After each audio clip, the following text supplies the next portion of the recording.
السلام علیکم ورحمۃ اللہ وبرکاتہ۔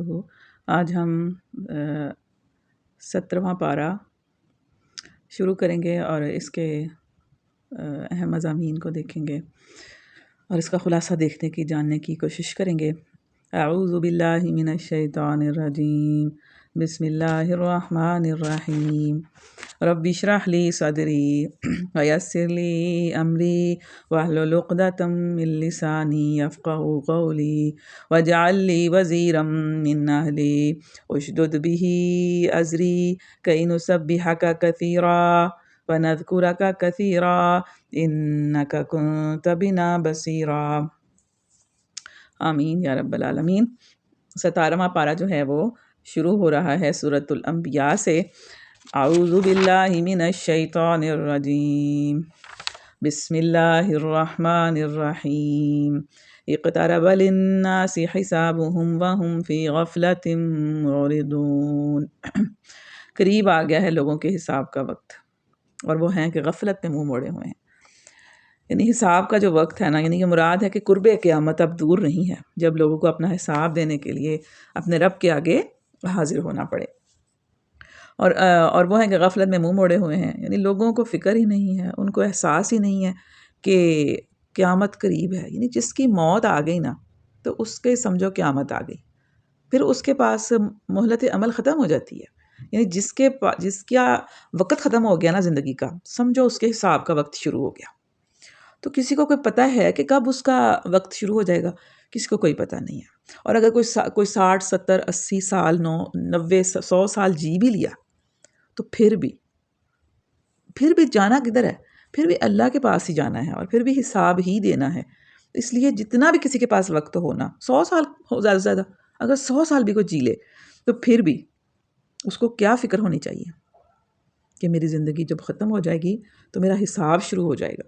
تو جب میرا حساب یعنی قیامت آ جائے گی اس کی، سمجھو کہ اب اس کا ختم ہو گیا مہلت عمل، تو پھر اس کا احساس، یعنی مطلب یہ کہ انسان بھلے 20 سال جیے یا 100 سال جیے، تو حساب کا وقت تو تبھی شروع ہو جائے گا جب اس کا عمل کا وقت ختم ہو جائے گا۔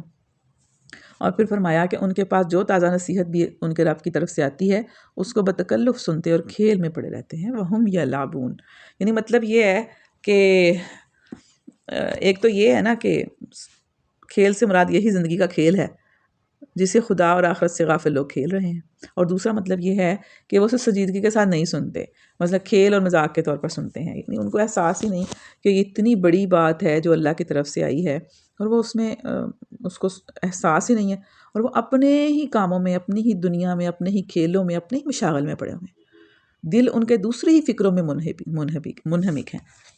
اس کے بعد فرمایا کہ بل قالوا اضغاث احلام بل افتراہ بل هو شاعر، کہ وہ کہتے ہیں کہ بلکہ یہ پراگندہ خواب ہیں، بلکہ یہ اس کی من گھڑت ہے، بلکہ یہ شخص شاعر ہے۔ یعنی یہ وہ الزامات ہیں جو نبی اکرم صلی اللہ علیہ وآلہ وسلم کے اوپر وہ لگاتے تھے، یا ان کے بارے میں وہ یہ پروپیگنڈا کرتے تھے۔ جب نبی صلی اللہ علیہ وسلم کی دعوت پھیلنے لگی نا تو مکہ کے سرداروں نے آپس میں مشورہ کیا کہ آپ کے مقابلے میں کوئی مہم شروع کی جائے، یعنی پروپیگنڈا کیا جائے۔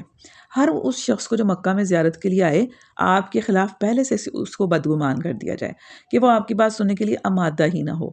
یعنی جو بھی آئے نا اس کے دماغ میں یہ ڈالا جائے کہ یہ جو ہے نا، یہ شخص جو ہے، یہ محمد ہے اس کا نام صلی اللہ علیہ وسلم، یہ نا دیوانوں کی باتیں کرتا ہے، دیوانوں جیسی، اور یہ من گھڑت باتیں کرتا ہے، یہ اپنے خود ہی گھڑی ہوئی ہیں، اس نے اللہ کی طرف سے کوئی نہیں آئی اس کے پاس، اور یہ کہ یہ شاعر ہے، شاید یہ شاعری کرتا ہے، یہ بڑا چیزوں کو جوڑتا ہے، الفاظ کو، اور یہ شاعری کرتا ہے، یہ اس کا نا، اس کی بات نہ سننا۔ ایسی باتیں ان لوگوں کے دلوں میں ڈالیں تاکہ لوگ بات نہ سنیں۔ اب ہوا یہ کہ جس نے بھی سنا نا تو وہ جو مطلب کہ وہ الٹ ہو گیا، جو وہ چاہتے تھے نا کہ لوگ بات نہ سنیں، وہ بالکل الٹ ہو گیا۔ خود ہی انہوں نے نبی صلی اللہ علیہ وسلم کو مشہور کر دیا، جس کو نبی صلی اللہ علیہ وسلم کے بارے میں بھی پتہ نہیں چلا تھا نا۔ جیسے اگر کوئی عمرہ کرنے آ رہا ہے یا اللہ کے گھر کا طواف کرنے آ رہا ہے وہاں پر، تو انہوں نے لوگوں کو نا کہنا شروع کر دیا، جیسے حج کے زمانے میں لوگوں اپنے آدمی کو پھیلا دیے، بولتا خاص طور پر لوگ آ رہے تھے زیادہ سے زیادہ، انہوں نے اپنے آدمی پھیلا دیا کہ جو بھی حج کرنے کے لیے جہاں سے بھی آ رہا ہے نا اس کو یہ بات اس کے کانوں میں ڈال دو، تو وہ نبی صلی اللہ علیہ وسلم کی بات نہ سنیں۔ لیکن ہوا کیا؟ الٹ ہو گیا۔ جس کو بھی انہوں نے بتایا وہ حیران کہ اچھا، جس کو نہیں پتا تھا اس کو پتہ چل گیا کہ اچھا کوئی ہے ایسا شخص جو اس طرح کی باتیں کرتا ہے. اچھا وہ لوگوں نبی صلی اللہ علیہ وسلم کا نا ایک بھلے جھوٹا تعارف ہی پہنچا تو صحیح، تعارف تو پہنچ گیا. اور پھر جیسے ایک سسپینس پیدا ہو جاتا ہے نا کہ اچھا انسان کی فطرت نا جس چیز کو اس کو روکا جائے اس کی طرف وہ زیادہ جاتا ہے. آپ بچوں کو بھی جس چیز سے روکتے ہیں نا وہ اس کی طرف زیادہ اٹریکٹ ہوتے ہیں کہ یہ یہاں سے روکتے ہیں، ہم نے رکنا ہی نہیں ہے.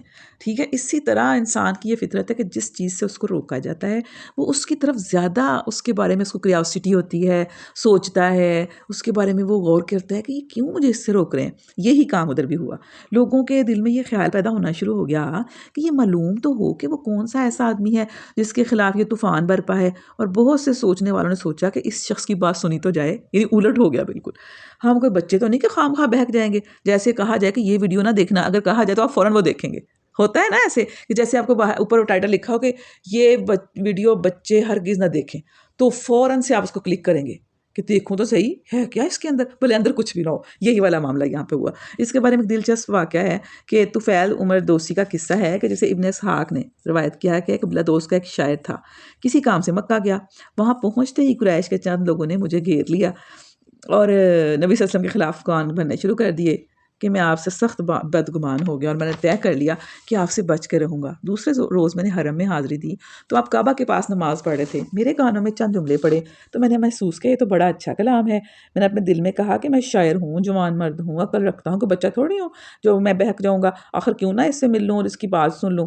بس وہ چنانچہ جب نبی صلی اللہ علیہ وسلم فارغ ہوئے تو میں آپ کے پیچھے پیچھے ہو لیا اور آپ کے مکان پہ پہنچ کر میں نے عرض کیا کہ آپ کی قوم نے آپ کے متعلق مجھ سے یہ کچھ کہا ہے. اور میں آپ سے اس قدر بدگمان ہو گیا تھا کہ میں نے اپنے کانوں میں روئی ٹھونس لی تھی تاکہ آپ کی آواز نہ سننے پاؤں. لیکن ابھی چند کلمے میں نے سنے ہیں نا تو مجھے اچھے معلوم ہوئے ہیں. مجھے ذرا تفصیل سے بتائیے. آپ کہتے ہیں نبی صلی اللہ علیہ وسلم نے، آپ کیا کہتے ہیں؟ نبی صلی اللہ علیہ وسلم نے جواب میں مجھ کو قرآن کا ایک حصہ سنایا اور میں اس سے اس قدر متاثر ہوا کہ اسی وقت ایمان لے آیا. اور پھر واپس جا کر میں نے اپنے باپ اور بیوی کو مسلمان کیا. اس کے بعد اپنے قبیلے میں مسلسل اشاعت اسلام کرتا رہا، یہاں تک کہ غزوہ خندق کے زمانے تک پہنچتے پہنچتے میرے قبیلے کے 70-80 گھرانے مسلمان ہو گئے تھے. یعنی یہ ہے اللہ کا کام اور یہ لوگوں کے کام ہے. لوگ اپنی چالیں چلتے ہیں، اللہ اپنی تدبیر کرتا ہے. سبحان اللہ. پھر فرمایا کہ لوگوں، ہم نے تمہاری طرف ایک ایسی کتاب بھیجی ہے جس میں تمہارا ہی ذکر ہے. فیہ ذکرکم، اس میں تمہارا ہی ذکر ہے. افلا تعقلون، کیا تم عقل سے کام نہیں لیتے؟ یعنی یہ کفار مکہ کے ان مضطرب اقوال کا جواب ہے کہ جو وہ قرآن اور محمد صلی اللہ علیہ وسلم سے متعلق کرتے تھے کہ یہ شاعری ہے، یہ جادوگری ہے، یہ پراگندہ خواب ہیں، یہ من گھڑت افسانے ہیں. اس پر فرمایا جا رہا ہے کہ اس کتاب میں آخر وہ کون سی نرالی بات ہے جو تمہاری سمجھ میں نہیں آتی، جس کی وجہ سے اس کے متعلق تم اتنے متضاد رائے رکھتے ہو. اس میں تو تمہارا اپنا ہی حال بیان کیا گیا ہے، تمہارے ہی نفسیات اور تمہارے ہی معاملات زندگی پر بحث ہوئی ہے، تمہاری ہی فطرت اور ساخت اور آغاز و انجام پر گفتگو ہے. یعنی تم کس فطرت پہ پیدا کیے گئے ہو، تم کس طرح کے بنائے گئے ہو، تمہارا آغاز کیسے ہوا، تمہارا انجام کیا ہوگا، تمہاری نفسیات کیا ہیں، تمہارے معاملات زندگی کیسے ہونے چاہیے. انہی باتوں پہ تو اس میں بات ہوئی ہے اور تم اس کو پتہ نہیں کیا سمجھنے لگ گئے ہو. اور پھر فرمایا کہ ہم نے آسمان اور زمین کو اور جو کچھ اس کے اندر ہے کھیل کے طور پر نہیں بنایا. اور پھر فرمایا کہ ہم تو باطل پر حق کی چوٹ لگاتے ہیں جو اس کا سر توڑ دیتی ہے اور وہ دیکھتے دیکھتے مٹ جاتا ہے. یعنی حق کی چوٹ کے ذریعے سے باطل کو ختم کر دیتے ہیں، حق کے ذریعے سے باطل کو اللہ تعالیٰ مٹا دیتے ہیں. اور تمہارے لیے تباہی ہے ان باتوں کی وجہ سے جو تم بناتے ہو. یعنی جو باتیں تم اپنے سے گھڑ لیتے ہو وہ ان میں تمہارے لیے تباہی ہے. اور پھر فرمایا کہ جو زمین و آسمان تھے نا وہ آپس میں پہلے ملے ہوئے تھے. کہ اولم یر الذین کفروا، کیا وہ دیکھتے نہیں ہیں جنہوں نے کفر کیا ہے، ان السماوات والارض کانتا رتقا، کہ بے شک آسمان اور زمین ملے ہوئے تھے. ففتقناہما، تو پھر ہم نے ان دونوں کو جدا کر دیا. وجعلنا من الماء کل شیء حی، اور دوسری چیز یہ بتائی ہے کہ ہم نے پانی سے ہر زندہ چیز کو پیدا کیا ہے. یعنی ایک تو یہ بات بتائی ہے کہ یہ زمین اور آسمان جو تھے یہ اکٹھے تھے، پہلے جڑے ہوئے تھے، آپس میں متصل تھے. پھر اللہ تعالیٰ نے ان کو پھاڑ دیا اور ان کو پھاڑنے کے بعد ان کو الگ الگ حصوں میں تقسیم کر کے زمین اور دوسرے جو اجرام فلکی ہیں ان کو جدا جدا دنیاؤں کی شکل میں بنا دیا. سبحان اللہ. اور پھر فرمایا کہ ہر چیز جو زندہ ہے وہ پانی سے پیدا کیا، پانی زندگی ہے۔ پھر اس کے بعد مختلف انبیاء کا ذکر آتا ہے، اس میں سب سے پہلے حضرت ابراہیم علیہ السلام کا ذکر آیا کہ ہم نے ابراہیم کو اس کی ہوش مندی بخشی تھی۔ وَلَقَدْ آتَيْنَا إِبْرَاهِيمَ رُشْدَهُ، رشد بخشا تھا اس کو، ہوش مندی، بصیرت، سمجھ دی تھی۔ مِن قبل وَكُنَّا بِهِ عَالِمِينَ، اور ہم اس کو خوب جانتے تھے۔ اور پھر فرمایا کہ اذ قال لأبیہ، یعنی وہ پھر وہ موقع بھی یاد کرو جب اس نے اپنی قوم سے کہا تھا، اپنے باپ سے اور اپنی قوم سے کہا تھا کہ ما هذه التماثیل التی انتم لها عاکفون، یہ مورتیں کیسی ہیں جن کے تم لوگ گرویدہ بنے ہوئے ہو، جن کے آگے بیٹھے رہتے ہو اور جن کے آگے عاجزی کرتے ہو، یہ کیسی مورتیں ہیں؟ تو انہوں نے جواب دیا کہ ہم نے اپنے باپ دادوں کو ان کی عبادت کرتے ہوئے پایا ہے۔ اس نے منع کیا تو انہوں نے آگے سے یہ جواب دے دیا۔ تو پھر ایسا ہوا کہ ایک دن وہ لوگ سارے کہیں گئے ہوئے تھے، تو پیچھے سے حضرت ابراہیم جو تھے وہ اپنے وہ جو بت خانہ تھا اس میں گئے، اور وہاں جا کے اس نے بتوں کی خبر لی۔ اس نے کہا کہ خدا کی قسم تمہاری غیر موجودگی میں ضرور تمہارے بتوں کی خبر لوں گا، یعنی موقع پا کر، جب کہ پجاری اور مجاور موجود نہ تھے۔ حضرت ابراہیم ان کے مرکزی بت خانے میں گھس گئے اور سارے بتوں کو توڑ ڈالا۔ چنانچہ اس نے ان کو ٹکڑے ٹکڑے کر دیا اور صرف ان کے بڑے کو چھوڑا تاکہ شاید وہ اس کی طرف رجوع کریں، یعنی اس کی طرف کا اشارہ بڑے بت کی طرف بھی ہو سکتا ہے اور خود ابراہیم کی طرف بھی ہو سکتا ہے۔ یعنی یہ کہ وہ جب اپنے بت کی طرف دیکھیں گے تو وہ پوچھیں گے کہ بھی ہیں اس کے ہوتے ہوئے سارے بت توڑ دیے گئے ہیں تو اس کا کیا فائدہ؟ اور یا پھر حضرت ابراہیم کی طرف رجوع کریں گے اور پوچھیں گے بھی یہ تم نے کیا ہوگا، یقیناً یہ کس نے کیا ہے؟ تو پھر یہی ہوا کہ انہوں نے آ کر بتوں کا حال دیکھا تو کہنے لگے یہ ہمارے خداؤں کا حال کس نے کر دیا؟ پھر کسی نے کہا کہ ہم نے ایک نوجوان کو ان کا ذکر کرتے سنا تھا جس کا نام ابراہیم ہے۔ انہوں نے کہا تو پکڑ لاؤ اسے سب کے سامنے تاکہ لوگ دیکھ لیں کہ اس کی کیسی خبر لی جاتی ہے۔ پھر انہوں نے پوچھا کہ یہ ابراہیم تم نے ہمارے خداؤں کے ساتھ یہ کیا کیا ہے؟ تو اس نے جواب دیا کہ بلکہ یہ سب کچھ ان کے اس سردار نے کیا ہے، انہی سے پوچھ لو اگر یہ بولتے ہوں۔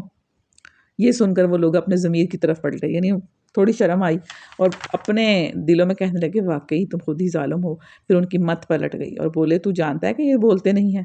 تو ابراہیم نے کہا پھر کیا تم اللہ کو چھوڑ کر ان چیزوں کو پوج رہے ہو جو نہ تمہیں نفع پہنچانے پر قادر ہے نہ نقصان، تف ہے تم پر۔ پھر کیا ہوا؟ انہوں نے کیا کیا؟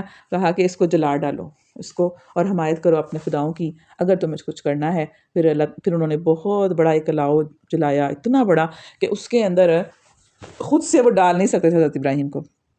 اس کے لیے پھر انہوں نے ایک چیز کا استعمال کیا جس کو منجنیق کہا جاتا ہے، یعنی اس کے اندر باندھ کر جس کو بعد میں جنگوں میں استعمال کرتے رہے ہیں کہ اس کے اندر حضرت ابراہیم کو باندھ کر پھر انہوں نے پھینکا، جیسے غلیل کی طرح آپ اس کو سمجھ لیں کہ جیسے غلیل کے ساتھ کوئی چیز وہ لگا کے تو ماری جاتی ہے تو وہ دور چلی جاتی ہے، اسی طرح حضرت ابراہیم کو اس کے ساتھ باندھ کے اس طرح پھینکا کہ حضرت ابراہیم اس آگ کے اندر جا کر گرے۔ لیکن آگ کے بارے میں پھر اللہ تعالیٰ نے حکم دے دیا کہ آگ ٹھنڈی ہو جا، قلنا یا نار کونی بردم و سلاما علی ابراہیم، ہم نے کہا اے آگ ٹھنڈی ہو جا، اور سلامتی والی، صرف ٹھنڈی نہیں کہا، اگر صرف ٹھنڈی کہتے نا تو وہ اتنی ٹھنڈی ہو جاتی کہ اس میں بھی حضرت ابراہیم کا زندہ رہنا مشکل ہو جاتا، تو فرمایا کہ ٹھنڈی ہو جا اور سلامتی والی بن جا ابراہیم کے لیے۔ اس طرح اللہ تعالیٰ نے ان کو ان کی جالوں سے نکال لیا، اور پھر ہم اسے اور لوط کو بچا کر اس سرزمین کی طرف نکال لے گئے جس میں دنیا والوں کے لیے برکتیں رکھی ہیں، یعنی شام اور فلسطین کی سرزمین۔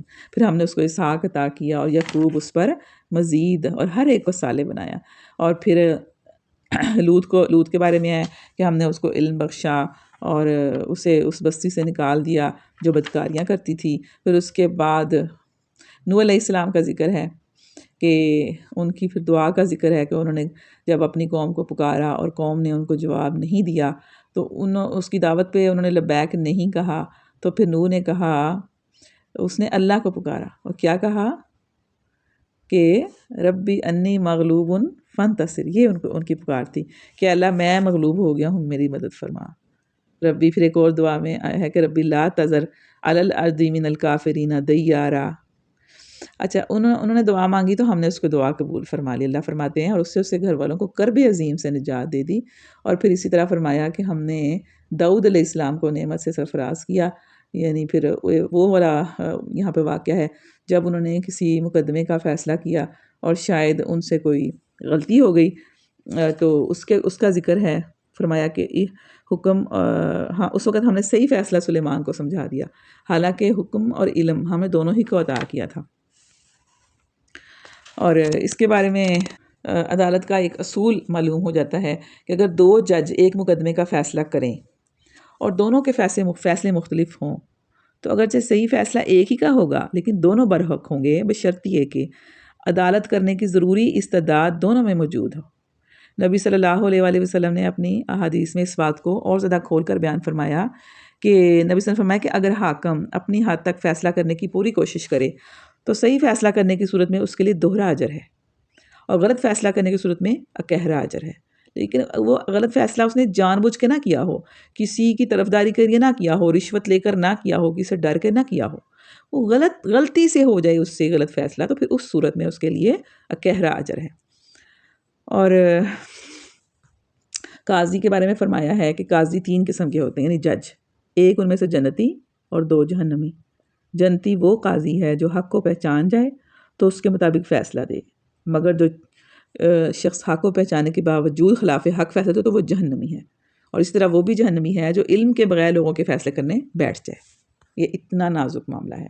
پھر داؤد کے بارے میں فرمایا کہ ہم نے پہاڑوں اور پرندوں کو مسخر کر دیا تھا جو تسبیح کرتے تھے، یعنی وہ ان کے ساتھ جو تھے وہ تسبیح کرتے تھے۔ حضرت داؤد جب اللہ کی حمد و ثنا کے گیت گاتے تھے تو ان کی بلند اور سریلی آواز سے پہاڑ گونج اٹھتے، پرندے ٹھہر جاتے اور ایک سماں بن جاتا تھا۔ اس معنی کی تائید اس حدیث میں بھی ہوتی ہے جس میں آیا ہے کہ ایک مرتبہ حضرت ابو موسیٰ اشعری جو بہت اچھی آواز رکھتے تھے، بڑی پیاری ان کی آواز تھی اور بزرگ تھے، قرآن کی تلاوت کر رہے تھے تو نبی صلی اللہ علیہ وسلم ادھر سے گزرے تو ان کی آواز سن کر کھڑے ہو گئے اور دیر تک سنتے رہے۔ جب ختم ہو کر چکے تو آپ نے فرمایا یعنی اس شخص کو داؤد کی خوش آوازی کا ایک حصہ ملا ہے، یعنی ان کی خوش آوازی اتنی جانی پہچانی تھی۔ پھر سلیمان کا ذکر ہے کہ ان کے لیے ہم فرماتے ہیں کہ ہم نے ان کے لیے تیز ہوا کو مسخر کر دیا تھا جو اس کے حکم سے اس سرزمین کی طرف چلتی تھی جس میں ہم نے برکتیں رکھی تھیں۔ پھر حضرت ایوب کا ذکر ہے کہ ان کی بیماری کا ذکر ہے کہ جب اس نے اپنے رب کو پکارا کہ انی مسنی الضر وانت ارحم الراحمین، کہ مجھے بیماری لگ گئی ہے اور تو ارحم الراحمین ہے، تو فاستجبنا لہ، تو ہم نے اس کی دعا قبول کی، فکشفنا ما بہ من ضر، تو ہم نے اس کی تکلیف کو اس سے دور کر دیا، اور صرف اس کے اہل و عیال ہی کو اس کو نہیں دیے بلکہ اس کے ساتھ اتنے اور بھی دیے۔ پھر اس کے بعد حضرت یونس علیہ السلام کا ذکر ہے کہ کس طرح ان سے غلطی ہو گئی اور مچھلی والے کو بھی ہم نے نوازا۔ یاد کرو جب وہ بگڑ کر چلا گیا تھا، وہ پہلے نکل گئے تھے، ان کو اللہ نے بھی حکم نہیں دیا تھا کہ اس قوم سے چلے جائیں، تو وہ پہلے ہی چلے گئے تھے، تو بس یہ غلطی تھی ان کی جس کی وجہ سے اللہ تعالیٰ نے ان پر گرفت کی اور وہ مچھلی کے پیٹ میں چلے گئے۔ اور ان طریقوں میں پھر اس نے پکارا کہ اللہ الہ الا انت سبحانک انی کنت من الظالمین، کہ لا الہ الا انت سبحانک، کوئی نہیں ہے تیرے سوا، تو پاک ہے اور بے شک میں نے اپنے اوپر ظلم کیا ہے۔ انہوں نے اس دعا کے ذریعے سے اللہ کو پکارا، اپنی گناہ کی غلطی کی معافی مانگی، لغزش کی، تو اللہ تعالیٰ کہتے ہیں فاستجبنا لہ، تو ہم نے اس کی دعا قبول کر لی، ونجیناہ من الغم، اور ہم نے اس کو غم سے نجات دی، وکذالک ننجی المؤمنین، اور اس طرح ہم مومنوں کو نجات دیتے ہیں۔ پھر زکریا کا ذکر ہے کہ اذ نادی ربہ، جب اس نے اپنے رب کو پکارا، ربی لا تذرنی فردا، کہ اللہ مجھ کو اکیلا نہ چھوڑنا، وانت خیر الوارثین، اور تو بہترین وارث ہے، فاستجبنا لہ، ہم نے اس کی دعا قبول کر لی، ووہبنا لہ یحییٰ، اور ہم نے اس کو یحییٰ عطا فرمائے، واصلحنا لہ زوجہ، اور ہم نے اس کی بیوی کو اس کے لیے صحیح کر دیا، انہم کانوا یسارعون فی الخیرات، یہ وہ لوگ تھے جو دوڑ دھوپ کرتے تھے نیکیوں میں، ویدعوننا رغبا ورہبا، اور وہ ہم کو پکارتے تھے رغبت کے ساتھ اور خوف کے ساتھ، وکانوا لنا خاشعین، اور وہ ہمارے ہی آگے جھکے ہوئے تھے۔ اور پھر حضرت مریم کا ذکر ہے کہ انہوں نے اپنی عصمت اور عزت کی حفاظت کی، اور پھر اس کے بعد یاجوج اور ماجوج کے بارے میں آیا ہے کہ اذا فتحت یاجوج و ماجوج وہم من کل حدب ینسلون، کہ جب یاجوج اور ماجوج کھول دیے جائیں گے اور وہ ہر بلندی سے نکل پڑیں گے اور وعدہ برحق کے پورا ہونے کا وقت قریب آ لگے گا، تو یکایک ان لوگوں کے دیدے پھٹے کے پھٹے رہ جائیں گے جنہوں نے کفر کیا تھا، کہیں گے ہائے ہماری بدبختی، ہم اس چیز کی طرف سے غفلت میں پڑے ہوئے تھے بلکہ ہم خطا کار تھے۔ اس کے بارے میں آتا ہے کہ یاجوج ماجوج کی یورش کا ذکر کر کے حضور نے فرمایا اس وقت قیامت اس قدر قریب ہوگی جیسے پورے پیٹوں کی حاملہ کو نہیں کہہ سکتے کہ کب وہ بچہ جان دے، دن یا رات، کسی وقت بھی وہ یعنی بچہ ہو سکتا ہے۔ اسی طرح یاجوج ماجوج کے آنے کے بعد قیامت کبھی بھی آ سکتی ہے۔ اور پھر فرمایا کہ وَمَا أَرْسَلْنَاكَ إِلَّا رَحْمَةً لِّلْعَالَمِينَ، کہ اے محمد صلی اللہ علیہ وآلہ وسلم ہم نے تم کو بھیجا ہے، تو یہ دراصل دنیا والوں کے حق میں ہماری رحمت ہے۔ یہ نبی اکرم صلی اللہ علیہ وآلہ وسلم کا آنا کیا ہے؟ نو انسانی کے لیے اللہ تعالیٰ کی رحمت اور مہربانی ہے، کیونکہ آپ نے آ کر غفلت میں پڑی ہوئی دنیا کو چکایا ہے اور اسے وہ علم دیا ہے جو حق اور باطل کا فرق واضح کرتا ہے، اور اس کو بتا دیا ہے کہ کون سی جو راہ ہے وہ تباہی کی ہے اور کون سی راہ جو سلامتی کی طرف ہے۔ اصل میں جو کفار مکہ تھے نا، وہ نبی اکرم صلی اللہ علیہ وسلم کی بعثت کو اپنے لیے زحمت اور مصیبت سمجھتے تھے، اور کہتے تھے کہ اس شخص نے ہماری قوم میں پھوٹ ڈال دی ہے، ناخن سے گوشت جدا کر کے رکھ دیا ہے۔ اس پر فرمایا کہ نادانو، تم جسے زحمت سمجھ رہے ہو یہ در حقیقت میں تمہارے لیے اللہ کی بہت بڑی رحمت ہے۔ یہاں پر سورہ انبیاء کا اختتام ہوتا ہے۔ پھر اس کے بعد سورہ حج شروع ہو جاتی ہے۔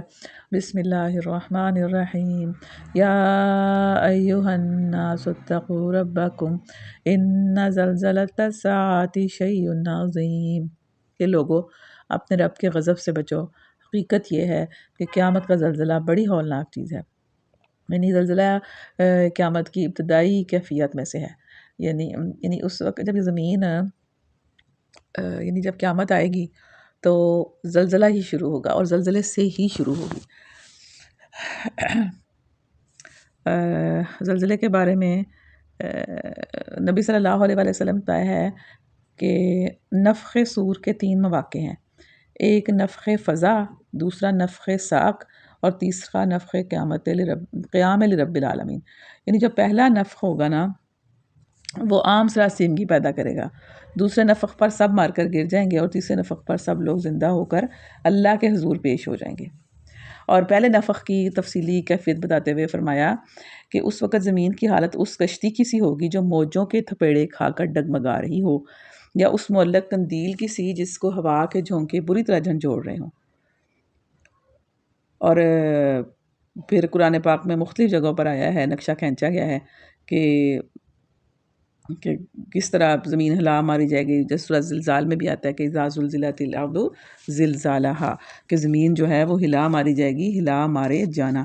اور بہت جگہوں پہ قرآن پاک میں زلزلے کا ذکر آیا ہے۔ اور پھر اس کے آگے سے اس کی کیفیت بیان کی گئی ہے کہ ہر دودھ پلانے والی اپنے دودھ پیتے بچے سے غافل ہو جائے گی، ہر حاملہ کا حمل گر جائے گا، اور لوگ تم کو مدہوش نظر آئیں گے حالانکہ وہ نشے میں نہ ہوں گے، بلکہ اللہ کا عذاب ہی ایسا سخت ہوگا۔ استغفر اللہ۔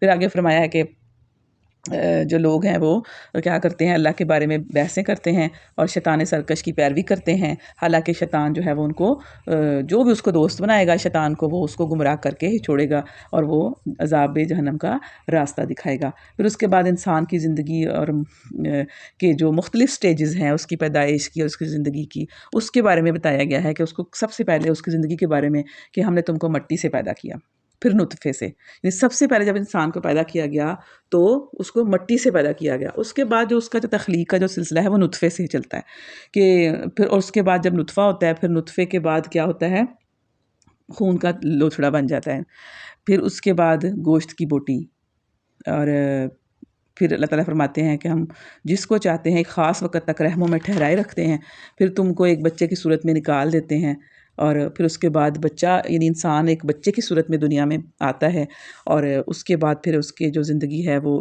جو اس کی سٹیج جو اگلی آتی ہے وہ جوانی ہے، اور جوانی کے بعد پھر وہ بڑھاپا ہے۔ پھر فرمایا کہ تم میں سے کوئی پہلے ہی واپس بلا لیا جاتا ہے اور کوئی بدترین عمر کی طرف پھیر دیا جاتا ہے، یعنی وہ بدترین عمر کیا ہے، بڑھاپا، جس میں تاکہ سب کچھ جاننے کے بعد بھی پھر کچھ نہ جانے۔ یعنی اس طرح زندگی پہلے انسان کی پیدائش کی سٹیجز بتائی گئی ہیں، پھر اس کی زندگی کی کہ پہلے وہ بچہ ہوتا ہے، پھر وہ جوان ہوتا ہے، پھر وہ بوڑھا ہو جاتا ہے اگر وہ پہلے ہی واپس نہ بلا لیا جائے، پہلے ہی فوت نہ ہو جائے تو، اور پھر وہ جو اس کی عمر ہے بڑھاپے کی وہ بعض اوقات بدترین عمر ہو جاتی ہے، اس کو سمجھ ہی نہیں آتی یعنی بڑھاپے کی وہ حالت جس میں آدمی کو اپنے تن اور بدن کا ہوش نہیں رہتا. یعنی ضروری نہیں ہوتا کہ ہر بڑھاپا ہی بدترین ہو، لیکن کچھ بڑھاپے آپ دیکھتے ہیں کہ بہت زیادہ ہو جاتے ہیں اس طرح کے کہ انسان کو ہوش ہی نہیں رہتا اپنا، پتہ ہی نہیں ہوتا کہ میں کیا ہوں. بچوں سے بھی بری حالت ہو جاتی ہے انسان کی. یعنی وہی شخص جو دوسروں کو عقل بتاتا تھا بوڑھا ہو کر اس حالت کو پہنچ جاتا ہے جو بچے کی حالت سے مشابہ ہوتی ہے. جس علم اور واقفیت اور تجربہ کاری اور جہاں دیدگی پر اس کو ناز تھا، وہ ایسی بے خبری میں تبدیل ہو جاتی ہے کہ بچے تک اس کی باتوں پر ہنسنے لگتے ہیں. یعنی وہی انسان جو اتنا سمجھدار ہوتا ہے پھر اس حالت کو پہنچ جاتا ہے کہ اس کو اپنا بھی ہوش نہیں رہتا. پھر اس کے بعد ان لوگوں کا ذکر ہے جو خود صرف گمراہ نہیں ہوتے بلکہ دوسروں کو بھی گمراہ کرنے پر تلے ہوئے ہیں. کہ فرمایا کہ بعض اور لوگ ایسے ہیں جو کسی علم اور ہدایت اور روشنی بخشنے والی کتاب کے بغیر گردن اکڑائے ہوئے اللہ کے بارے میں جھگڑتے ہیں تاکہ لوگوں کو اللہ کی راہ سے بھٹکا دیں. اور پھر اس کے بعد فرمایا کہ تم میں سے کوئی ایسا بھی ہے کہ جو کنارے پر رہ کر بندگی کرتا ہے. یعنی مطلب یہ کہ دین کے وسط میں نہیں بلکہ کنارے سے پر یا بالفاظ دیگر کفر اور اسلام کی سرحد پر کھڑا ہو کر بندگی کرتا ہے. جیسے ایک مذبذب آدمی کسی فوج کے کنارے پر کھڑا ہو، اگر فتح ہوتی دیکھے تو ساتھ ہاں ملے اور شکست ہوتی دیکھے تو چپکے سے سٹک جائے. یعنی اس طرح کہ جہاں فائدہ ہوا ادھر کی طرف ہو گئے اور جہاں نقصان یا ڈر لگا یا تھوڑا سا محسوس ہوا کہ یہ مشکل ہے تو ادھر سے ہٹ گئے. یعنی جدھر فائدہ ہوا ادھر چلے گئے، مصیبت آ گئی تو الٹا پھر گیا، اس کی دنیا بھی گئی اور آخرت بھی. یہ ہے صریح خسارہ. یعنی جس نے اس طرح کا رد عمل اپنا طرز عمل اختیار کیا وہ اس کی دنیا بھی گئی اور آخرت بھی، اس کو کوئی فائدہ نہیں ہونے والا. پھر اللہ تعالیٰ کے یعنی ان لوگوں کا ذکر ہے کہ جو اللہ کے بارے میں جھگڑا کرنے والے ہیں، اور ان کو دو گروہوں میں تقسیم کر دیا گیا ہے کہ یہ دو فریق ہیں جن کے درمیان اپنے رب کے معاملے میں جھگڑا ہے. ان میں سے وہ لوگ جنہوں نے کفر کیا ان کے لیے آگ کے لباس کاٹے جا چکے ہیں، ان کے سروں پر کھولتا ہوا پانی ڈالا جائے گا جس سے ان کی کھالیں ہی نہیں پیٹ کے اندر کے حصے تک گل جائیں گے، اور ان کی خبر لینے کے لیے لوہے کے گرز ہوں گے. جب کبھی وہ گھبرا کر جہنم سے نکلنے کی کوشش کریں گے تو پھر اسی میں دھکیل دیے جائیں گے کہ اب چکھو اب جلنے کی سزا کا مزہ. یعنی یہ وہ لوگ ہیں جو اللہ کے بارے میں جھگڑا کرتے ہیں، ان کو دو حصوں میں تقسیم کر دیا گیا. ایک وہ لوگ ہیں کہ جنہوں نے انبیاء کی بات مانی ہے، ایک گروہ وہ ہے اور اللہ کی صحیح بندگی اختیار کر لیا، ٹھیک ہے. اور دوسرے وہ لوگ ہیں کہ جنہوں نے انبیاء کی بات نہیں مانی اور کفر کی راہ اختیار کر لی. یہ ان کی سزا ہے جو یہاں بتائی جا رہی ہے. اور وہ لوگ جنہوں نے انبیاء کی بات مانی ان کے لیے آگے ہے کہ دوسری طرف جو لوگ ایمان لائے اور جنہوں نے نیک عمل کیے ان کو اللہ ایسی جنتوں میں داخل کرے گا جن کے نیچے نہریں بہ رہی ہوں گی. وہاں وہ سونے کے کنگنوں اور موتیوں سے راستہ کیے جائیں گے اور ان کے لباس ریشم کے ہوں گے. ان کو پاکیزہ بات قبول کرنے کی ہدایت بخشی گئی. یعنی جس نے یعنی ان کو وہ رستہ دکھایا گیا کہ جو صحیح رستہ تھا، اور ان کے خدائے ستودہ صفات کا رستہ دکھایا گیا. یعنی ان کو صحیح رستہ دکھایا گیا، صحیح بات قبول کرنے کی ہدایت بخشی گئی، تو ان کا اس کا اجر ہے. پھر ان لوگوں کا ذکر ہے کہ جنہوں نے کفر کیا اور اللہ کے راستے سے روکتے ہیں اور مسجد حرام کی زیارت میں مانے ہیں. یعنی نبی صلی اللہ علیہ وآلہ وسلم اور آپ کے پیرووں کو حج اور عمرہ نہیں کرنے دیتے. یہ وہ لوگ ہیں جن کا ذکر کیا جا رہا ہے کہ ان کی روش یقیناً سزا کی مستحق ہے. اور پھر ابراہیم علیہ السلام کے لیے خانہ کعبہ کی جگہ تجویز کرنے کا ذکر کیا جا رہا ہے کہ وَإِذْ بَوَّأْنَا لِإِبْرَاهِيمَ مَكَانَ الْبَيْتِ، کہ جب ہم نے وہ وقت یاد کر جب ہم نے ابراہیم کے لیے اس گھر یعنی خانہ کعبہ کی جگہ تجویز کی تھی. اور اس ہدایت کے ساتھ، یعنی ہدایات کیا دی تھیں کہ میرے ساتھ کسی کو شریک نہ کرو، اور دوسری کہ میرے گھر کو طواف کرنے والوں اور قیام اور رکوع و سجود کرنے والوں کے لیے پاک رکھو، اور پھر تیسری کہ لوگوں کو حج کے لیے اذن عام دے دو. یعنی سب کو دو کہ وہ اجازت دو، بلاؤ کہ وہ تمہارے پاس ہر دور دراز مقام سے پیدل اور اونٹوں پر سوار آئیں تاکہ وہ فائدے دیکھیں جو یہاں ان کے لیے رکھے گئے ہیں. یعنی یہاں پر جو حج ہے نا، صرف وہ صرف حج ہی نہیں کرنا ہے، کچھ رسم ہی ادا نہیں کرنی، کوئی مراسم ہی ادا نہیں کرنے، بلکہ اس میں دوسروں کے لیے فائدے بھی ہیں. یعنی دنیا کے فائدے بھی ہیں، صرف آخرت کا فائدہ نہیں ہے بلکہ دنیا کے بھی فائدے ہیں. یہ اسی خانہ کعبہ اور اس کے حج کی برکت تھی کہ حضرت ابراہیم کے زمانے سے لے کر نبی صلی اللہ علیہ وسلم کے زمانے تک 2500 برس کی مدت میں عربوں کو ایک مرکز وحدت حاصل رہا. کتنا بڑا فائدہ تھا دنیا کا کہ ان کو ایک مرکز وحدت یعنی حاصل رہا، کہ ایک ہی وہ ان کو یعنی مرکز ملا ہوا تھا کہ تمام عرب جو ہیں وہ وہاں پر اکٹھے ہوں گے. ورنہ ان کی جو قبائلیت تھی اور اس طرح کے وہ قبیلوں میں تقسیم ہوئے ہوئے تھے، اس میں وہ گم ہو کر رہ جاتے اور ان کی جو عربیت ہے وہ گم ہو جاتی، وہ ختم ہو جاتی. اور پھر اسی طرح ان کی زبان، ان کی تہذیب وہ برقرار رہی، ایک مرکز ہونے کی وجہ سے. پھر یہ بھی اسی حج کی برکت تھی کہ عرب کی اس عام بد امنی میں، یعنی عرب میں عام بد امنی تھی، اس میں سے بھی 4 مہینے کم از کم ان کو ایسے مل جاتے تھے جو امن کے ہوتے تھے، اور جس میں ملک کے ہر حصے کا آدمی سفر کر سکتا تھا. اور پھر سب سے بڑی بات کہ جب امن ہوتا ہے تو پھر ترقی ہوتی ہے، جب امن نہیں ہوتا پھر ترقی ختم ہو جاتی ہے. تو امن ملتا تھا ان کو، کاروبار میں برکت ہوتی تھی، تجارتی قافلے بخیرت گزرتے تھے، تو ان کا جو تھا نا بزنس بڑھتا تھا. معاشی طور پر وہ ان کے لیے یہ حج جو تھا وہ ایک رحمت تھا. یعنی حج ایسی چیز ہے کہ جو دنیا کا بھی فائدہ ہے اور آخرت کا بھی فائدہ ہے. اور پھر فرمایا کہ اور چند مقرر دنوں میں ان جانوروں پر اللہ کا نام لیں جو اس نے انہیں بخشے ہیں. یہ بھی ہدایت تھی کہ جو اللہ تعالیٰ نے ان کو جانور دیے ہیں ان کو اللہ کی راہ پر اللہ کا نام لے کر اللہ کے راستے میں قربان کریں. جانوروں سے مراد مویشی جانور ہیں، یعنی اونٹ، گائے، بھیڑ، بکری جیسے. اور اللہ کا نام لینے کا مطلب یہ ہے کہ اس کو اللہ کے نام پر اور اس کا نام لے کر انہیں ذبح کریں، یعنی اس کی قربانی، یعنی اس سے زیادہ کو قربانی کریں. اور پھر اس قربانی کو خود بھی کھائیں اور تنگ دست محتاج کو بھی دیں. یعنی بعض لوگ نے اس ارشاد کا یہ مطلب لیا ہے کہ کھانا اور کھلانا دونوں واجب ہیں، یعنی کھانا بھی اور کھلانا بھی. مگر دوسرا گروہ اس طرف گیا ہے کہ کھانا مستحب ہے اور کھلانا واجب ہے. ٹھیک ہے. اور تیسرا یہ کہ کھانا اور کھلانا دونوں مستحب ہیں. اس لیے مستحب کھانا اس لیے مستحب ہے کہ جاہلیت کے زمانے میں لوگ اپنی قربانی کا گوشت خود کھانا ممنوع سمجھتے تھے. یعنی یہ جاہلیت میں سمجھتے تھے کہ بس جو قربانی کی ہے نا اس کو بس سب کو تقسیم کر دیجیے، خود نہ کھایا جائے. لیکن اور یہاں پر اس لیے کھانا جو ہے وہ پسندیدہ ہے کہ جاہلیت میں کھایا نہیں کرتے تھے، اس لیے خود بھی کھانا چاہیے. اپنی جو قربانی کی جائے اس جانور کی قربانی کا گوشت خود بھی کھایا جائے. اور کھلانا اس لیے پسندیدہ ہے کہ اس میں غریبوں کی امداد ہوتی ہے، ان کی اعانت ہوتی ہے. ٹھیک ہے. اس لیے دونوں چیزیں جو ہے وہ پسندیدہ ہے اور دونوں ہی کرنی چاہیے. اور پھر فرمایا ثم لیقضوا تفثہم، پھر اپنا میل کچیل دور کریں اور پھر اپنی نظریں پوری کریں اور اس قدیم گھر کا طواف کریں. یعنی اس کا مطلب ہے کہ یعنی یوم نحر یعنی قربانی کے دن قربانی سے فارغ ہو کر احرام کھول دیں. یعنی اگر وہ قربانی اس وقت کر رہے ہیں جب انہوں نے احرام باندھا ہوا ہے تو پھر وہ اپنی حجامت کرائیں، نہائیں دھوئیں اور پابندیاں ختم کریں جو احرام کی حالت میں ان پر عائد ہو گئی تھیں. اور اگر انہوں نے نہیں بھی کی وہ عمرہ یا حج کے لیے وہ نہیں گئے ہوئے تو تب بھی وہ کیا کریں کہ اس کے بعد اپنے ناخن کاٹنا، اپنے بال ترشوانا یہ دوسرے لوگ بھی کریں گے. ٹھیک ہے. جنہوں نے جو عمرہ کرنے کے لیے نہیں گئے وہ بھی یہ کام کریں گے. حج کرنے کے لیے جو لوگ نہیں گئے تو وہ بھی یہ کام کریں گے کہ احرام کھولنے کے یعنی قربانی کرنے کے بعد وہ اس کو احرام کھول دیں گے یا اپنے ناخن وغیرہ کاٹ لیں گے اور اپنے بال ترشوا لیں گے جنہوں نے دوسرے دنوں میں یعنی جو حج کرنے کے لیے نہیں گئے. اور پھر فرمایا کہ جو بھی اللہ کے مقرر کردہ شاعر کا احترام کرے تو یہ دلوں کے تقوی میں سے ہے. یعنی جو قربانی کا جانور ہے یہ بھی کیا ہے؟ شاعر اللہ ہے.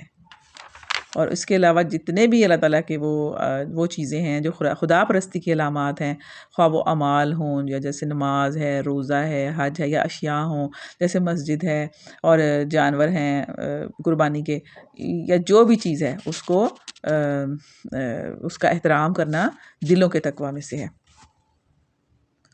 کیونکہ جس کی یہ علامتیں ہیں وہ اس کا احترام کرنا فرض ہے نا، تو پھر اس کی جو علامت ہے اس کا بھی احترام کیا جائے گا. پھر بشارت دی گئی ہے کچھ لوگوں کو کہ جو عاجزانہ روش اختیار کرتے ہیں، سب سے پہلے یعنی جو اپنی روش جو ہے وہ عاجزی والی رکھتے ہیں، یعنی غرور نہیں کرتے، تکبر نہیں کرتے، اللہ کے مقابلے میں عاجزی اختیار کرتے ہیں، اس کی بندگی اور غلامی پر مطمئن ہیں، ان کے فیصلوں پر اللہ تعالیٰ کے فیصلوں پر راضی ہیں. اور جن کا حال یہ ہے کہ اللہ کا ذکر سنتے ہیں تو ان کے دل کانپ اٹھتے ہیں. یعنی وہ اتنا ان کے دل پہ اثر ہوتا ہے کہ ان کے جو دل ہیں وہ کانپ اٹھتے ہیں. جو مصیبت ان پر آتی ہے تو اس پر صبر کرتے ہیں اور نماز قائم کرتے ہیں اور پھر اللہ تعالیٰ کی راہ میں خرچ کرتے ہیں. پھر اونٹوں کے بارے میں آتا ہے کہ اونٹ جو ہیں وہ بھی شاعر اللہ میں شامل ہیں. اور پھر ان کا قربانی کرنے کا طریقہ بتایا گیا ہے. فرمایا کہ اس میں تمہارے لیے خیر ہے ان میں فاذکر اسم اللہ علیہا صواف، کہ جب تم ان کو کھڑا کر کے ان پر اللہ کا نام لو. یعنی یہ قربانی کرنے کا طریقہ ہے کہ ان کو کھڑا کیا جائے گا، اللہ کا نام لیا جائے گا اور کیونکہ یہ واضح ہے کہ اونٹ کی جو قربانی ہے اس کو کھڑا کر کے کی جاتی ہے، اس کا ایک پاؤں باندھ دیا جاتا ہے، پھر اس کے حلقوم پر زور سے نظام مارا جاتا ہے جس سے خون کا ایک فوارہ نکل پڑتا ہے، پھر جب کافی خون نکل جاتا ہے تب اونٹ زمین پر گر پڑتا ہے۔ یہی مفہوم ہے ثواف کا، اور اس کی تشریح میں ابن عباس، مجاہد وغیرہ نے اس کی تشریح کی ہے، بلکہ نبی صلی اللہ علیہ وسلم سے بھی یہ منقول ہے کہ ابن عمر نے ایک شخص کو دیکھا جو اپنے اونٹ کو بٹھا کر قربانی کر رہا تھا، اس پر انہوں نے فرمایا کہ اس کو پاؤں باندھ کر کھڑا کر کے، یہ ہے ابو القاسم کی سنت، یعنی پاؤں باندھ کر اور کھڑا کر کے، یہ ہے یعنی یہ طریقہ ہے نبی صلی اللہ علیہ وسلم کا۔ اور نبی صلی اللہ علیہ وسلم اور آپ کے صحابہ اونٹ کا بایاں پاؤں باندھ کر باقی 3 پاؤں پر اسے کھڑا کرتے تھے، پھر اس کو نہر کرتے تھے، یعنی اسی مفہوم کی طرف خود قرآن پاک بھی اشارہ کر رہا ہے کہ اذا وجبت جنوبها، جب ان کی پیٹھیں زمین پر ٹک جائیں تو اس وقت، یعنی جب وہ جانور کھڑا ہوا ہو اور پھر زمین پر گر پڑے، ورنہ لٹا کر قربانی کرنے کی صورت میں تو پیٹھ ویسے ہی ٹکی ہوئی ہوتی ہے، یعنی اس طرح ان کو قربانی کی جائے گی۔ پھر ان کی جب فَإِذَا وَجَبَتْ جُنُوبُهَا، جب ان کی پیٹھیں زمین پر ٹک جائیں تو اس میں سے خود بھی کھاؤ اور ان کو بھی کھلاؤ جو کنات کیے بیٹھے ہیں۔ اچھا، یہاں پر ٹکنے کا مطلب صرف یہ نہیں ہے کہ وہ زمین پر گر جائیں، بلکہ یہ بھی ہے کہ وہ گر کر ٹھہر جائیں، یعنی تڑپنا بند کر دیں اور جان پوری طرح نکل جائے۔ نبی اکرم صلی اللہ علیہ وسلم کا یہ ارشاد منقول ہے ابو داؤد، ترمذی، مسند احمد میں، کہ جانور سے جو گوشت اس حالت میں کاٹا جائے کہ ابھی وہ زندہ ہو، وہ مردار ہے، اس کو مردار کنسیڈر کیا جائے گا۔ مردار کیا ہے؟ حرام ہے، یعنی اگر وہ ابھی زندہ ہے اور تڑپ رہا ہے، اس کو کاٹنا شروع کر دیا گیا ہے تو یہ جو ہے یہ حرام ہو جائے گا۔ پھر فرمایا کہ ان جانوروں کو تمہارے لیے مسخر کر دیا ہے تاکہ تم شکریہ ادا کرو، یعنی یہ کتنی بڑی بات ہے کہ اللہ تعالیٰ نے ہمارے لیے جانوروں کو مسخر کر دیا ہے اور ہم اس کو ذبح کرتے ہیں، پھر کھاتے ہیں اس کو جس طرح چاہتے ہیں۔ یہ اللہ تعالیٰ کا بہت بڑا احسان ہے ہمارے اوپر۔ اور پھر فرمایا کہ نہ ان کے گوشت اللہ کو پہنچتے ہیں، نہ خون، مگر اس سے تمہارا تقویٰ پہنچتا ہے۔ یعنی اصل میں جو تھے نا جاہلیت کے زمانے میں اہل عرب کیا کرتے تھے کہ بتوں کی قربانی کا گوشت بتوں پر لے جا کر چڑھاتے تھے، تو اسی طرح اللہ کے نام کی قربانی کا گوشت کعبہ کے سامنے لا کر رکھتے تھے اور خون اس کی دیواروں پر لچھیڑتے تھے۔ ان کے نزدیک یہ قربانی اسی لیے کی جاتی تھی کہ اللہ کے حضور اس کا خون اور گوشت پیش کیا جائے۔ اس جہالت کا پردہ چاک کرتے ہوئے فرمایا ہے کہ اصل چیز جو اللہ کے حضور پیش کی جاتی ہے وہ جانور کا خون اور گوشت نہیں بلکہ تمہارا تقویٰ ہے۔ اگر تم شکر نعمت کے جذبے کی بنا پر خالص نیت کے ساتھ صرف اللہ کے لیے قربانی کرو گے تو اس جذبے اور نیت اور خلوص کا نذرانہ اس کے حضور پہنچ جائے گا، ورنہ گوشت اور خون تو یہیں طرح رہ جائے گا۔ دیکھیں، خون تو بہہ جاتا ہے اور گوشت ہم کھاتے ہیں، ٹھیک ہے، ہم اس کو مزے لے کے کون سی ڈشز بنا کر کھا جاتے ہیں، لیکن اللہ کو کیا پہنچتا ہے؟ ہم اللہ کو گوشت تو نہیں پہنچتا نا، اللہ کو خون بھی نہیں پہنچتا، تو پھر اللہ کو کیا پہنچتا ہے؟ اللہ قربانی کیوں کرواتے ہیں ہم سے؟ کیونکہ اللہ کو ہمارے دل کی جو کیفیت ہے نا وہ جاننی ہے۔ اللہ کو ہمارا تقویٰ پہنچتا ہے، دل کی کیفیت، نیت، درست نیت کے ساتھ کرنا، اس لوگوں کو دکھانے کے لیے نہیں۔ دیکھیں، قربانی ہم کرتے ہیں اور اس کے اندر زیادہ سارا یہی عنصر ہوتا ہے، جی لوگ کہیں گے کہ واہ واہ بڑی قربانی کی ہے، یا لوگ کہیں گے کہ ہاں اس نے قربانی نہیں کی، ٹھیک ہے، یا بہت پیسہ خرچ کر کے جانور لے کے آنا کہ لاکھوں کا جانور لائے ہیں، جی ہاں جی دنیا کو دکھائیں گے اور سامنے باندھا ہوا ہے، یا ایسے اس کو لے کے پھر رہے ہیں کہ دنیا دیکھے کہ کیا شاندار قربانی کی ہے یا قربانیاں کی ہیں، تو وہ چیزیں پھر اس چیز کا جو اثر ہے نا، فائدہ ہے، وہ ختم کر دیتی ہیں۔ تو اللہ کو کیا پہنچتا ہے؟ انسان کا تقویٰ پہنچتا ہے۔ نبی صلی اللہ علیہ وسلم نے فرمایا، حدیث ہے کہ ان اللہ لا ينظر الى صورکم، کہ بے شک اللہ تمہاری صورتوں کی طرف نہیں دیکھتا، ولا الى الوانکم، اور نہ تمہارے رنگوں کو دیکھتا ہے کہ کیسا رنگ ہے، ولکن ينظر الى قلوبکم واعمالکم، لیکن وہ کس کو دیکھتا ہے؟ وہ تمہارے دلوں کو دیکھتا ہے، وہ تمہارے اعمال دیکھتا ہے، وہ تمہارے رنگ نہیں دیکھتا، وہ تمہاری شکلیں نہیں دیکھتا کہ کیسی پیاری ہیں، کیسے پیارے پیارے رنگ ہیں، بلکہ وہ دیکھتا ہے کہ تمہارے کام کیسے ہیں، تمہارے دل کیسے ہیں، یہ اللہ دیکھتا ہے۔ اور پھر فرمایا کہ اس نے ان کو تمہارے لیے مسخر کیا ہے تاکہ اس کی بخشی ہوئی ہدایت پر تم اس کی تکبیر کرو۔ یعنی اس سے یہ پتہ چلتا ہے کہ یہ جو قربانی کا جو حکم دیا گیا ہے صرف حاجیوں کے لیے نہیں ہے، بلکہ تمام ذی استطاعت مسلمانوں کے لیے عام ہے، جہاں بھی وہ ہوں، تاکہ وہ تسخیر حیوانات کی نعمت پر شکریہ اور تکبیر کا فرض بھی ادا کریں، اور ساتھ ساتھ اپنے مقامات پر حاجیوں کے شریک حال بھی ہو جائیں۔ یعنی حج کی سعادت میسر نہ آئی ہو نہ صحیح، کم از کم حج کے دنوں میں ساری دنیا کے مسلمان وہ کام تو کر رہے ہیں نا جو حاجی اللہ تعالیٰ کے گھر کے سائے میں کر رہے ہیں، ٹھیک ہے نا۔ نبی صلی اللہ علیہ وآلہ وسلم خود مدینہ طیبہ کے پورے زمانہ قیام میں ہر سال بقرہ عید کے موقع پر قربانی کرتے رہے، اور نبی صلی اللہ علیہ وسلم نے فرمایا ہے کہ جو شخص استطاعت رکھتا ہو پھر قربانی نہ کرے وہ ہماری عیدگاہ کے قریب نہ آئے۔ یعنی یہ قربانی اتنا بھی وہ نہیں ہے کہ جس کو آج کل لوگوں نے لے لیا ہے کہ چلو جی کوئی بات نہیں ہے، قربانی نہ کرو، قربانی کے پیسے فلاں فلاں جگہ دے دو، فلاں ٹرسٹ کو دے دو، فلاں کسی کا فلاں کام کرا دو۔ کیوں بھی جی؟ آپ فلاں فلاں کام کروائیں، پورا سال کروائیں، کوئی منع تھوڑی کرتا ہے کہ منع کرتا ہے کوئی آپ کو کہ کوئی کام نہ کریں، کسی کا کسی ٹرسٹ میں نہ دیں، کسی کار خیر میں نہ ڈالیں، کسی غریب یتیم کی مدد نہ کریں، منع کرتے ہیں آپ کو اللہ تعالیٰ؟ نہیں منع کرتا، پورا سال ہے آپ کے پاس۔ لیکن جب آپ کو قربانی کے دن ہے تو پھر قربانی ہی دینی ہے، پھر جو حکم ہے ویسا ہی کرنا ہے۔ اور پھر فرمایا کہ جو استطاعت رکھتا ہو پھر قربانی نہ کرے وہ ہماری عیدگاہ کے قریب نہ آئے۔ یہ اتنی بڑی بات ہے یہ، جس کو آج کل لوگوں نے بہت مطلب آسان بھی کر لیا ہے۔ کوئی بات نہیں ہے، قربانی کرنی ہے تو کر لو، نہیں کرنی تو نہ کرو، اتنا تو کوئی مسئلہ نہیں ہے۔ بہت سارے لوگ اس طرح کی باتیں کرتے ہیں، آپ کو ملیں گے آج۔ لیکن دیکھیں کہ اللہ تعالیٰ کا حکم اور نبی کرم صلی اللہ علیہ وسلم کی جب حدیث ہم پڑھتے ہیں تو ہم پر چیزیں بالکل واضح ہو جاتی ہیں۔ اور دیکھیں کہ نبی صلی اللہ علیہ وسلم مدینہ میں 10 سال رہے اور ہر سال قربانی کرتے رہے، اور پھر یہ بھی فرمایا کہ جس نے عید کی نماز سے پہلے ذبح کر لیا اسے دوبارہ قربانی کرنی چاہیے، اور جس نے نماز کے بعد قربانی کی اس کی قربانی پوری ہوگی اور اس نے مسلمانوں کا طریقہ پایا ہے۔ یہ ہے اصل میں قربانی کا طریقہ۔ پھر اس کے بعد آگے ہم چلتے ہیں تو ان لوگوں کا ذکر ہے جن لوگوں نے اللہ کی راہ میں ہجرت کی، پھر قتل کر دیے گئے یا مار گئے، اللہ ان کو اچھا رزق دے گا، یقیناً اللہ ہی بہترین رازق ہے، اور وہ انہیں ایسی جگہ پہنچائے گا جس سے وہ خوش ہو جائیں گے، بے شک اللہ علیم اور حلیم ہے۔ یہ ہجرت کرنا جو ہے نا اتنا مشکل کام ہے کہ جس میں انسان کے جو اس کے معاش کے اوپر، اس کے روزگار کے اوپر، اس کے سارے معاملات جو ایک دفعہ ختم ہو جاتے ہوئے محسوس ہوتے ہیں، کیونکہ ایک جگہ سے دوسری جگہ جانے کا مطلب یہ ہے کہ آپ بالکل سب چھوڑ دیا آپ نے، اور سب کچھ آپ کو نیا کرنا پڑے گا، کاروبار کر رہے ہیں، بزنس ہے آپ کا گھر، آپ ہر چیز۔ تو فرمایا کہ اللہ تعالیٰ ان کو بہترین رزق دے گا، اللہ کا یہ وعدہ ہے۔ پھر فرمایا کہ وَجَاهِدُوا فِي اللَّهِ حَقَّ جِهَادِهِ، اور اللہ کی راہ میں جہاد کرو جیسا کہ جہاد کرنے کا حکم ہے۔ جہاد کیا ہے؟ جہاد سے مراد محض قتال نہیں ہے، یعنی جنگ کرنا نہیں ہے، بلکہ یہ جدوجہد، یہ لفظ جدوجہد اور کشمکش اور انتہائی سعی اور کوشش کے معنی میں بھی استعمال ہوتا ہے، یعنی کہ اور یعنی اس کا مطلب یہ ہے کہ کچھ طاقتیں ایسی ہیں جو اللہ تعالیٰ کی بندگی اور اس کی رضا جوئی اور اس کی راہ پہ چلنے میں رکاوٹ ہیں، تو اور جدوجہد اور جہاد کا مقصد یہ ہے کہ ان کی مزاحمت کو شکست دے کر آدمی خود بھی اللہ کی ٹھیک ٹھیک بندگی کرے، اور دنیا میں بھی اس کا کلمہ بلند اور کفر و الحاد کے کلمے پست کرنے کے لیے اپنی جان لڑا دے، یہ ہے جہاد۔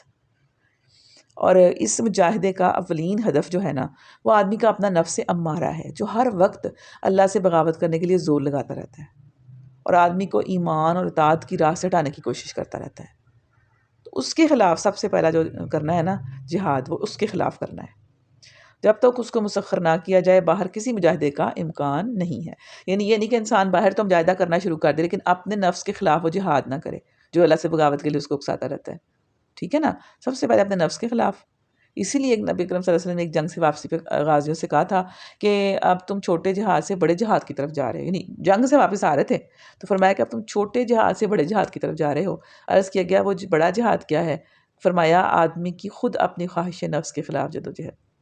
اس کا مطلب یہ نہیں ہے کہ وہ چھوٹا جہاد کیا ہی نہ جائے، یہ چھوٹا جہاد اس لیے کہا، وہ بڑا اس لیے کہا کہ وہ بڑا نفس کے خلاف جہاد ہوگا تو یہ دوسرا جہاد بھی تبھی ہوگا۔ جب تک اپنے نفس کے خلاف جہاد نہیں کر سکتا نا انسان، وہ کوئی بھی اور جہاد نہیں کر سکتا، اس لیے اس کو بڑا جہاد کہا گیا، کیونکہ میدان جنگ میں جانے کے لیے بھی تو نفس کے خلاف ہی جہاد کرنا پڑے گا نا، کہ نفس کے خلاف جہاد کرنے کے بغیر ہی جا سکتا ہے انسان؟ نہیں، نفس کے خلاف، نفس تو ایسی چیز ہے کہ اس کے خلاف جہاد کرے گا وہی تو انسان کو کچھ کرنے نہیں دیتا، اس کے خلاف جہاد کرے گا تو تبھی وہ کوئی اور جہاد بھی کر سکتا ہے. کوئی دنیا کا چھوٹا بڑا جہاد اس وقت تک ہو ہی نہیں سکتا جب تک انسان اپنے نفس کو مسخر نہ کر لے اور اس کو اطاعت پر مجبور نہ کر دے اللہ تعالیٰ کی. اس طرح اس لیے جو جہاد ہے وہ ہمہ وقتی ہے. یہ نہیں ہے کہ کوئی ایک آپ نے لڑائی لڑنی ہے اور بس. نفس کے خلاف جہاد تو ہمہ وقتی ہے. ہر وقت نفس آپ کو اکساتا ہے بدی پر، برائی پر، اللہ تعالیٰ کے سامنے بغاوت پر، اللہ کی نافرمانی پر، اور ہم نے اس کو ہر وقت مسخر کرنا ہے. یہاں پر ہماری جو ہے وہ صورت ختم ہو گئی، پارہ بھی ختم ہو گیا، اور اس میں فکری سوالات ہیں آپ سب کے لیے. آپ نے اس پہ غور کرنا ہے، اپنے آپ کو اس کا جواب دینا ہے، مجھے دینا ہے. کمنٹس میں لکھ دیں کہ میری زندگی میں سب سے بڑی غفلت کس چیز نے پیدا کی ہے. یہ آپ سب سوچیں کہ کون سی چیز ہے جو مجھے غافل کر دیتی ہے اللہ کے دین سے، نماز سے، قرآن سے اور آخرت سے. مطلب بالکل یاد ہی نہیں ہوتا کہ آخرت بھی ہے. تو کون سی چیز ہے جو مجھے غفلت پیدا کرتی ہے. اور دوسری یہ کہ کیا میں دعائیں یقین کے ساتھ کرتی ہوں یا عادت کے طور پر کر دیتی ہوں. جب میں دعا کرنے بیٹھتی ہوں تو میں کس طرح دعا کرتی ہوں؟ یقین کے ساتھ، یہ صرف عادت بنی ہوئی ہے. اور ایک دعوتی ٹاسک ہے آپ سب کے لیے کہ آپ نے کسی خاتون کو سورہ انبیاء کا پہلا پیغام بتانا ہے کہ غفلت خطرناک ہے. ٹھیک ہے نا، غفلت خطرناک ہے. اور یہ بھی پوچھنا ہے کہ اسے کون سی چیز غافل کر دیتی ہے، کون سی چیز کو بلاوے میں ڈال دیتی ہے، کون سی چیز اس کو اپنے اندر مگن کر دیتی ہے. کن کن چیزوں نے ہم سب کو اپنے اپنے اندر مگن کیا ہوا ہے. ہمارا دھیان جو ہے وہ آتا ہی نہیں ہے، موت یاد آتی نہیں ہے، آخرت یاد آتی نہیں ہے. کون سی چیز ہے؟ اللہ تعالیٰ ہمیں سمجھنے کی صحیح فہم نصیب کر فرمائے اس کلام پاک کا، اور ہم سے یہ قبول فرما لے ہمارا سننا، ہمارا پڑھنا، ہمارا پڑھانا، ہمارا سمجھنا، ہمارا سمجھانا. اور اللہ ہم سب سے راضی ہو جائے اور اس کلام کے ساتھ ہم سب کو جوڑ دے. آمین یا رب العالمین. سبحان ربک رب العزت عما یصفون وسلام علی المرسلین والحمد للہ رب العالمین. السلام علیکم ورحمۃ اللہ وبرکاتہ.